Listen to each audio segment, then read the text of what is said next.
সাংবাদিক বন্ধুগণ, আসসালামু আলাইকুম ওয়া রাহমাতুল্লাহি ওয়া বারাকাতুহু। বেশ কিছুদিন পরেই আমরা একটা ফর্মাল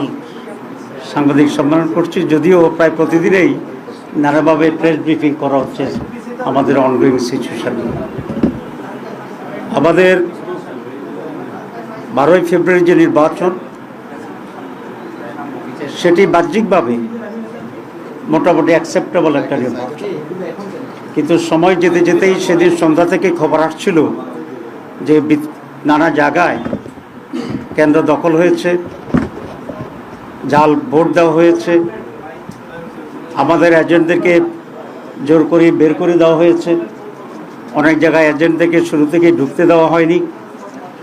এবং প্রিসাইডিং অফিসার এবং তাদের এজেন্টের যোগসাজশে ব্যালট কাটা হয়েছে। ব্যাপক অনিয়মের খবর আমাদের কাছে আসছিল এবং আমরা সেটি আপনাদেরকে জানিয়েছি। প্রায় 53টি আসনে আমরা অফিসিয়ালি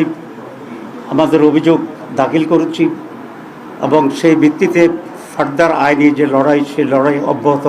আমরা রাখছি এবং রাখব। কিন্তু গতকালকে আমরা একটা রাজসাক্ষী পেয়েছি। সেই রাজসাক্ষীর নাম হচ্ছে সাবেক উপদেষ্টা অধ্যাপিকা রিজওয়ানা, অ্যাডভোকেট রিজওয়ানা। তিনি একটা সাংবাদিকের সাথে কথা বলে এটা প্রকাশ করেছেন যে আমরা যারা তার ভাষায় নারীদের উপযুক্ত অধিকারকে নিশ্চিত করতে পারে নাই, তারা বিরোধী দলে থাকলেও আমরা কিন্তু তাদেরকে মূলধারা বা প্রধান শক্তি হিসাবে আমরা আসতে দিই নাই। তাহলে বোঝা যায় আমরা যে ইলেকশন ইঞ্জিনিয়ারের যে কথা আসছিল বা আসছে, সেটাকেই উনি নিজেই স্বীকার করে রাজসাক্ষী হয়েছেন।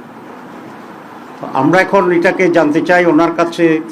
বা তৎকালীন তত্ত্বাবধায়ক সরকারের কাছে এবং আজকের সরকারের কাছে,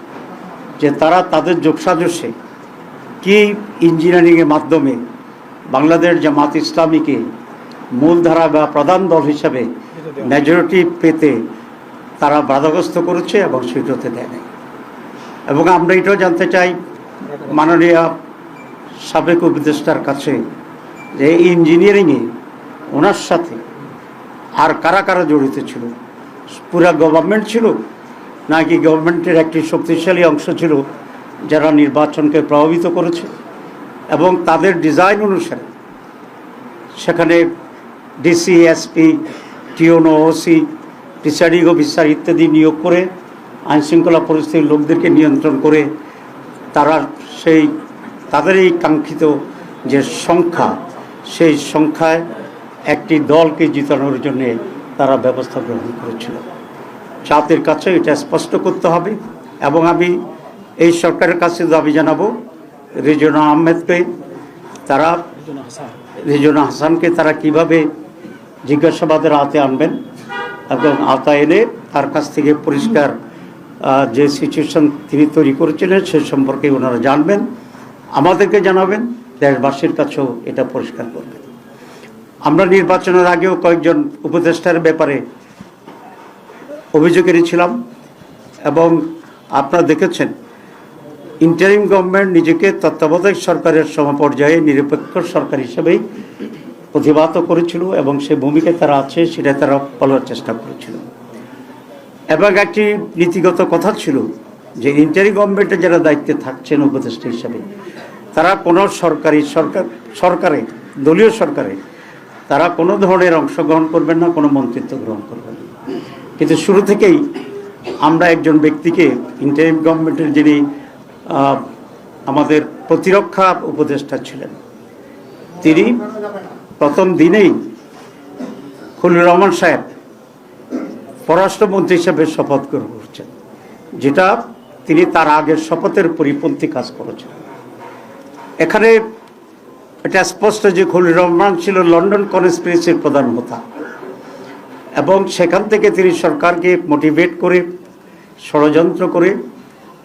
বর্তমান যারা সরকারে আছেন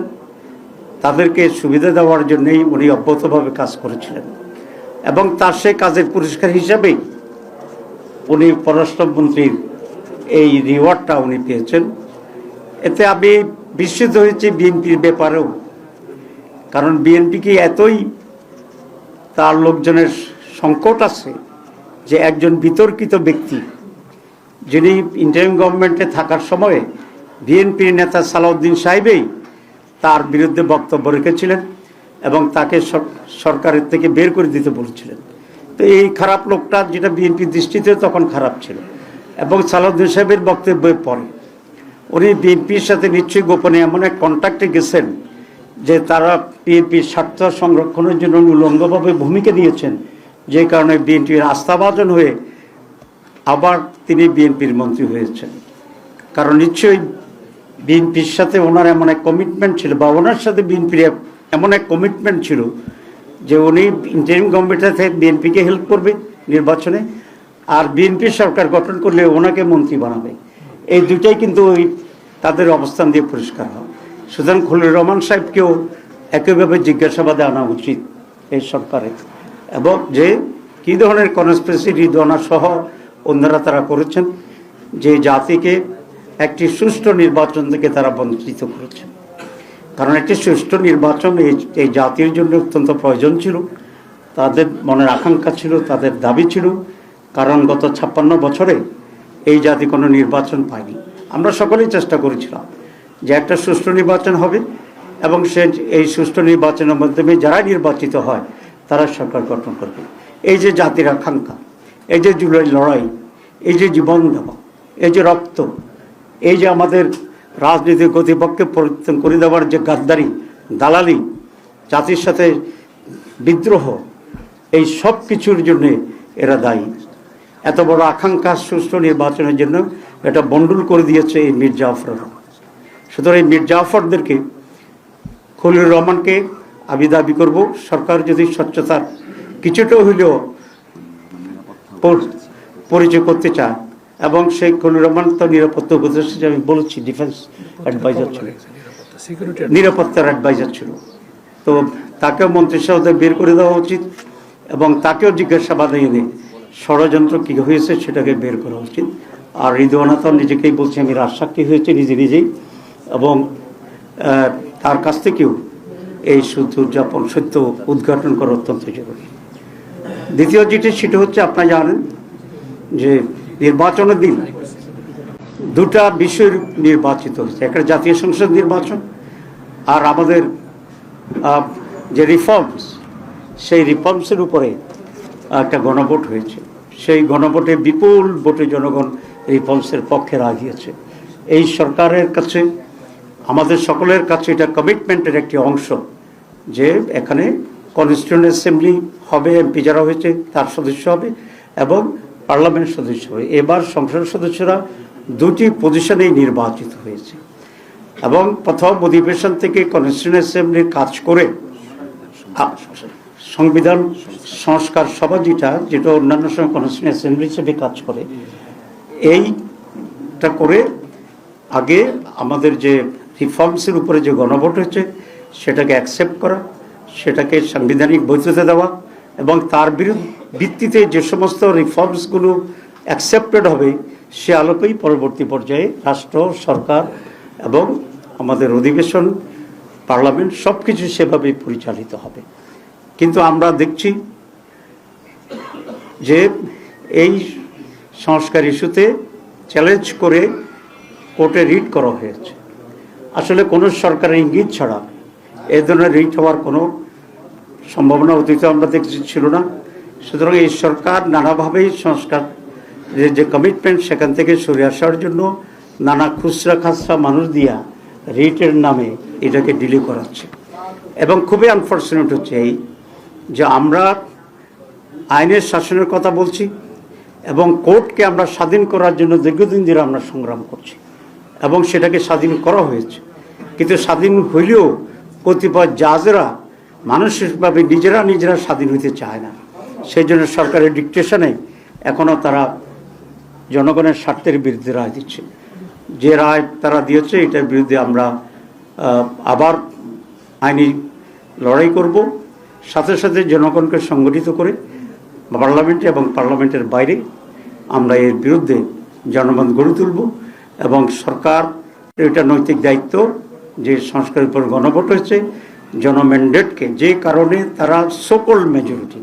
সোকল্ড আজকে কেন বলছি এর জন্য আমরা বলি নাই আজকে সোকল্ড বলছে এর জন্য বিরাট এক সাক্ষী পাওয়া গেছে যে যারা নিজেরাই বলছে যে আমরা ইঞ্জিনিয়ারিং করে ইলেকশন জামাত ইসলামীকে আমরা মেজরিটি হতে দেই নাই তো সুতরাং এখন তো আর নেই তো সোকল্ড মেজরিটি পাওয়ার পরে তারা গভর্নমেন্ট ফর্ম করার পরে তাদের এটা দায়িত্ব যে রিফর্মস প্রস্তাবনার উপরে যে গণভোট হয়েছে যে কারণে বেশি ভোট পাওয়ার দাবি করে তারা সরকার গঠন করেছে তাদের নৈতিক যে অবস্থান সে কারণে বেশি ভোটে গণভোট জিতার কারণে এটাকে ইমপ্লিমেন্ট করা গণতন্ত্রের দাবি নৈতিকতার দাবি এবং জনমতেরকে সম্মান করার শ্রদ্ধা করার দাবি সেজন্য আমরা মনে করি যে পার্লামেন্ট 12 তারিখে বসছে সেদিন থেকেই তারা এই রিফর্মস যে আমাদের প্রস্তাবনা গণভোটের মাধ্যমে যেটা অ্যাপ্রুভ হয়েছে সেটা বাস্তবায়নের জন্য তারা সঠিক উদ্যোগ নেবেন কিন্তু আমরা বিজ্ঞানীকে দেখেছি তারা শপথ নেন নাই দুটো শপথ ছিল একটা হচ্ছে পার্লামেন্ট মেম্বার হিসাবে আর একটা হচ্ছে সংবিধান সংস্কার পরিষদের শপথ নেওয়ার পরে আমরা দুটো নিয়েছি আমরা আমাদের কমিটমেন্টের উপরে অনড় আছি আমরা এবং ভবিষ্যতে আমরা থাকব আমরা কেন নিয়েছি এই জন্য এটা আমি বলেছি যে তারা রুলস করতেছে যে আমরা কেন নিয়েছি আদালতের শপথ সেটার জন্য তারা আদালতে গিয়েছে আদালতকে তারা ব্যবহার তারা অবজ্ঞা করার জন্য একটি ষড়যন্ত্রের ভিতরে দিয়ে চলছে আমরা এটি নিন্দা করছি এবং আমরা আশা করি গণভোটের রায়কে সকলেই মেনে নিই আমরা সংস্কারকে গ্রহণ করব পরিপূর্ণভাবে এবং সে আলোকেই এই সরকার দেশ পরিচালনা করবে আমরা সর্বাত্মকভাবে সহযোগিতা করব আসলে রিজওয়ানার আমি রাজশাহী বলছি এই জন্য রিজওয়ানার ভয়েস আছে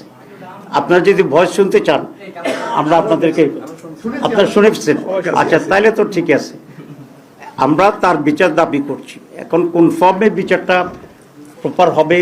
আমরা কি মামলা করব না বিচার বিভাগীয় তদন্ত চাইব সেই বিষয়টা আমরা গ্রাজুয়ালি খোলাসা করব ভাই আপনি নির্বাচনের আগে বলেছিলেন যে সরকারের উপদেষ্টাদের একটি অংশ সরকারের বর্তমান ওই সময় বিএনপির পক্ষে কাজ করেছে আপনি নামগুলো প্রকাশ করতে চেয়েছিলেন অলরেডি রিজওয়ানার কথায় একজনের নাম বের হয়েছে বলে আমরা মনে করছি আপনি কি আজকে সেই নামগুলো বলবেন যে কারা এই সময় কাজগুলো করেছে আমি 4 জনের কথা তখন বলছিলাম নাম বলি নাই আজকে কমপক্ষে 50% বলি একজন রিজওয়ানা আর একজন খলিলুর রহমান